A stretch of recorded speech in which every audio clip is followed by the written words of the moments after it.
Umetaja mambo ya processing of visas, zile mikataba ambao tutaweka kidole na hizi nchi itakuwa ni kuhakikisha kwamba visa processing inafanyika kwa haraka iwezekanavyo. Kwa mfano tu kama vile nilivyotaja kwa BLA ambao tuna sign na Ujerumani, tumekubaliana nao kwamba watatuma maafisa wengi waje katika ubalozi wao hapa Nairobi ili waweze kuprocess hizo visas kwa haraka vile iwezekanavyo.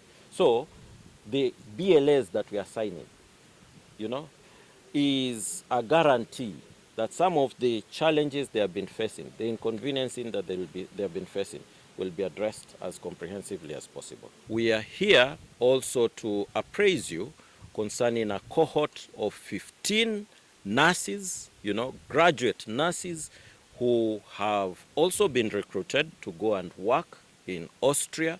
Their papers, some of them are being processed, some of them have been processed and they should be leaving the country anytime.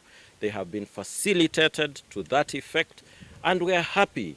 We are happy that a big percentage of our young people who have graduated recently are being absorbed in the Western European countries. There's also a cohort of about 11 who have secured scholarships with the government of Austria, so they will be moving to Austria to be taught for free on matters medical, matters nursing, and the nurse assistant jobs that are opening up in that country. Vijana wametuaccuse kwamba pengine ni unskilled labor peke yake ambao tumeweka emphasis yetu, kuhakikisha kwamba wameenda kufanya kazi hizo. Sio ukweli.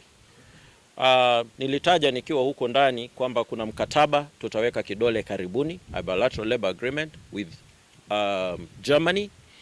Actually tarehe 13 mwezi ujao tutaweka mkataba huo ambao utahakikisha hata experts wa hospitality, experts wa IT, medical doctors. Sasa hata hapa tuzungumzie kuhusu nurses peke yake, lakini hata madaktari wenyewe ambao wamefuzu na wameshindwa kupata kazi nchini Kenya kwa wakati huu, kwa sababu polepole tunapopanua uchumi wetu, basi wengine wao wataweza kufanya kazi hapa. Lakini kabla hawajapata kazi hapa, ili tusiwaeke wakae bure mwaka moja, miaka mbili, miaka tatu, miaka 4, they are being wasted. Tutumie nafasi ambazo zinapatikana, basi waende huko ng'ambo.